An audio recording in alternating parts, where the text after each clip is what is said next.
So almost all అందరి హీరోస్తో work చేసిన ఒక డైరెక్టర్ జొన్నలగడ్డ శ్రీనివాసరావు గారు. డైరెక్టర్గా కూడా 8 సినిమాలు చేస్తున్నారు. ఇండస్ట్రీలో ఒక మంచి నేమ్ ఉంది. ప్లస్ అన్నిటికంటే ముఖ్యంగా ఇలా మీ ప్రిన్సిపల్స్ కావచ్చు, మంచితనం, టెక్నీషియన్స్కి రెస్పెక్ట్ ఇవ్వాలి అని మీరు చెప్పే మాటలు కావచ్చు. సో ఇన్ని క్వాలిటీస్, ఇంత మంచితనం ఇండస్ట్రీలో అందరికీ తెలిసిన ఒక మనిషి.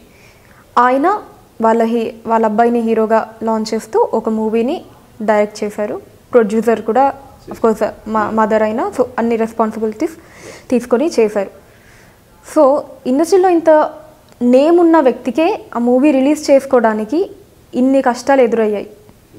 ఏంటి దాని పట్ల అసలు మీ స్పందన ఏంటి? ఒక్కటే, నాకు ఎప్పుడు బాధపడలే. నేను సినిమాలు యావరేజ్ అయ్యి ఉండొచ్చు, హిట్లు అయ్యి ఉండొచ్చు, ఒక సినిమాలు ఉండొచ్చు, ఎప్పుడు కూడా అయ్యో అని ఏంటి అని. ఇప్పుడు ప్రేమ సినిమా అంటే అది.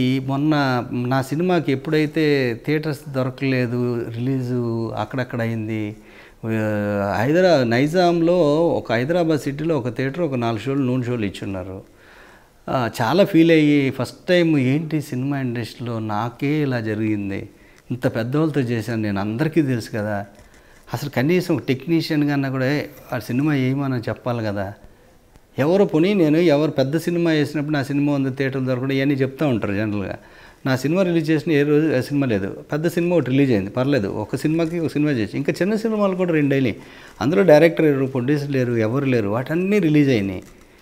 నా సినిమా వచ్చి రిలీజ్ కాలేదు, థియేటర్లు లేవు, ఎక్కడో థియేటరు అసలు వైజాగ్ రిలీజ్ అవ్వలేదు, నెల్లూరు రిలీజ్ కాలేదు, మన సీడెడ్ రిలీజ్ కాలేదు.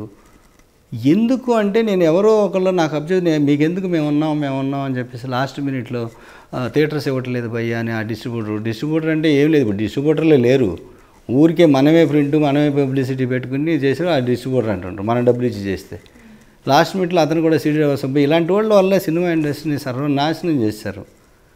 ఒక స్టాండర్డ్స్ లేవు, ఒక పాళ్ళు లేవు, ఏదో వచ్చేయడం తీసేయడం. పాప ఈ సినిమా రిలీజ్ అవుద్దిలే అనుకుంటూ ఉంటాడు. పెట్టేసింది ఆల్రెడీ, అన్నిటికీ డబ్బులు ఖర్చు పెట్టి థియేటర్లు కూడా రిలీజ్ ఎక్కడి నుంచి తెచ్చిస్తాం డబ్బులు? ఎవరో కొంటారు లాస్ట్ మినిట్లో, వాళ్ళకి మాకు థియేటర్ లాస్ట్ మినిట్లో చెప్తారమ్మా. అసలు ఇంతవరకు నాకు అర్థం కాని విషయం. నేను బాధ ఇండస్ట్రీలో 30 సంవత్సరాలు ఫస్ట్ టైం నేను సినిమా ఇండస్ట్రీ గురించి బాధపడింది అంటే, నా కొడుకు సినిమా అని కదా, ఒక చిన్న సినిమా, మంచి సినిమా రిలీజ్ అయిన చోట్ల అన్ని చోట్ల మంచి నెక్స్ట్ డే అన్న పిలిచి థియేటర్స్ ఇవ్వాలి కదా. ఇంతవరకు ఒక్క థియేటర్ కూడా ఇవ్వడానికి కానీ మాట. అందరూ రివ్యూస్ చూడండి, టైమ్స్ ఆఫ్ ఇండియా కానీ ఇవన్నీ ఎన్ని మంచి రేటింగ్ ఇచ్చింది.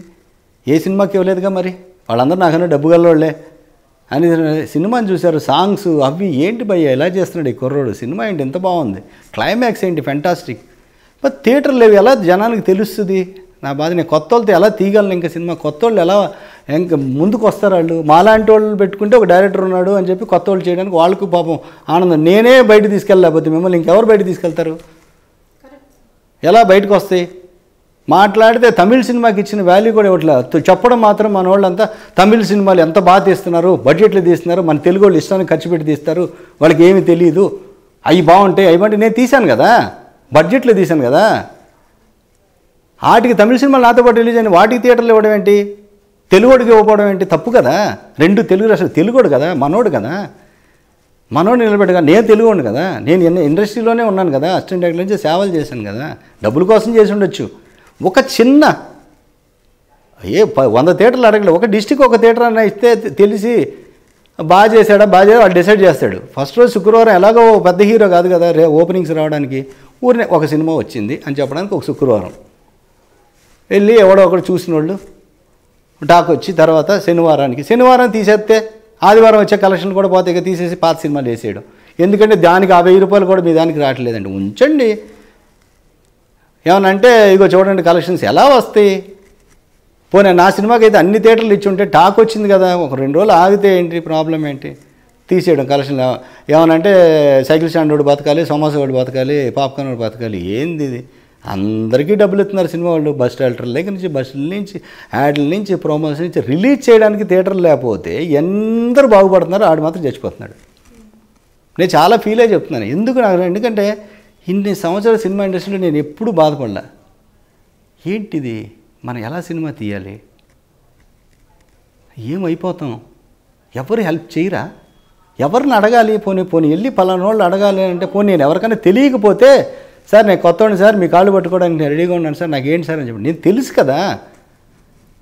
పోనీ చెత్త సినిమా నేను తీశాను, ఏందిరా ఏంటి ఇప్పుడు ఇది అంటే, ఒక కమర్షియల్, ఒక డిఫరెంట్ సబ్జెక్టు, దాన్ని కూడా ఎంకరేజ్ చేయకపోతే ఎలా మా కొత్త సినిమాలు వస్తాయి చెప్పు? చాలా బాధపడుతున్నాను. చాలా ఇండస్ట్రీలో 30sలో ఫస్ట్ టైం బాధ. ఏ రోజు నేను నా మిస్టేక్ ఇంతన్నా ఎక్కడైనా టీవీలో కానీ ఎక్కడైనా ఎప్పుడు ఏ ఫీల్ అవ్వాలా, నేను కనిపించిన కూడా నాకు ఇన్ని సినిమాలు చేశాను ఏ రోజు కూడా చెప్పుకోలే. నేను ఈరోజు చెప్పుకునే పరిస్థితి వచ్చింది నాకు. నేను సార్ జొన్నలగడ్డ శ్రీనివాసరావు అని నేను ఈ సినిమాలు చేశాను సార్ ఎప్పుడు చెప్పుకోలే. నేను ఒక కూలోళ్ళలా పనిచేస్తూ ఉంటాను. నేను డైరెక్టర్ ఎప్పుడు ఫీల్ అవ్వాలా. డైరెక్టర్ అని 8 సినిమాలు చేస్తే, ఒక డైరెక్టర్ పెద్ద హీరోలతో చేస్తే ఎలా ఉంటుంది? నేను ఎప్పుడు కూడా భయ్యా భయ్యా భయ్యా భయ్యా అనుకుంటూ తిరుగుతూ ఉంటాను. నాకే ఇవ్వకపోతే ఎవరితో అడగాలమ్మా అసలు? ఎలా కొత్త నెక్స్ట్ సినిమా తీయాలంటే ఏం తీయాలి? పోనీ పెద్ద హీరోలు తీస్తే ఇస్తారా? మార్కెట్ ఉండాలి, దానికి కథ చెప్పాలి, ఓకే చేయాలి, ఇవన్నీ జరిగే పనులా జరగవు. మరి మిగతా వాళ్ళందరూ చచ్చిపోదాం, మేమందరూ డైరెక్టర్లు అందరూ ఏమైపోవాలి? ఎక్కడో వాళ్ళని తీసుకొచ్చి ఇక్కడ పెట్టి వాళ్ళకి ఇచ్చి డైరెక్షన్ కూడా రాదా? మార్కెటింగ్ కరెక్టే. సినిమా అనేది ఒక అందం. మీ డబ్బులు మేము ఖర్చు పెట్టలేదా? మీరే పెడుతున్నారండి, మేము పెడుతున్నాం కదా కోట్లు పెట్టి. మీ పోనీ గొప్ప గొప్ప హిట్లా కొంచెం చెప్పండి. మీకు 4 సినిమాలు తీసుకునే శక్తి ఇచ్చాడు భగవంతుడు, మాకు ఒక సినిమా తీసుకునే శక్తే ఇచ్చాడు. మా సినిమా ఫ్లాప్ అవ్వగానే చాప్టర్ క్లోజ్. మీ అయితే ఒక 4-5 సినిమాలైనా మీరు తట్టుకోగలుగుతున్నారు. ఎందుకంటే సిస్టమ్ ఎట్లా ఉందో ఏంటో నాకు తెలియదు. బట్ నన్ను ఒక్క సినిమా తీస్తే 2 సినిమా చచ్చిపోతాను కదా. నా ఫ్యామిలీ మొత్తం ఈ సినిమా మీద పెట్టింది కదా. మేము చదివే మా వాడు చదువుకోలేదా? ఉద్యోగం చేసుకోవచ్చు కదా. ప్రేమ, సినిమా అంటే ప్రేమ మాకు.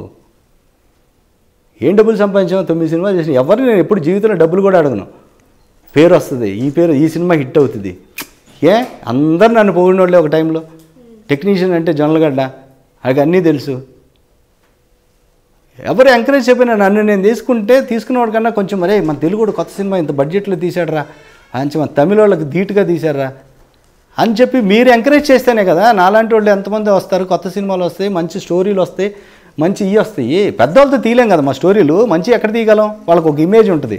ఒక సస్పెన్స్ థ్రిల్లర్ తీయాలంటే పెద్ద హీరో అంటే ఇటు చేయడానికి ముందే తెలిసిపోద్ది.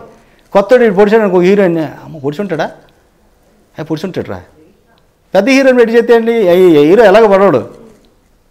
కొత్త వాళ్ళు చేసినప్పుడు మీరు ఎంకరేజ్ చేయాలి కదా అనేది నా బాధ. నేను చాలా చాలా ఇండస్ట్రీలో ఫీల్ అవుతున్నాను. ఎవరిని అడుకోవాలో తెలియట్లేదు థియేటర్స్ గురించి. అందరూ బాధపడుతున్నారు, నేను కాదంటున్నా. నాకు రాలా నా సినిమా అంత అందరికీ తెలుసు కదా, ఎంకరేజ్ చేస్తారు కదా అని అనుకున్నాను. ఏం లేవమ్మా, చాలా బాధపడుతున్నాను.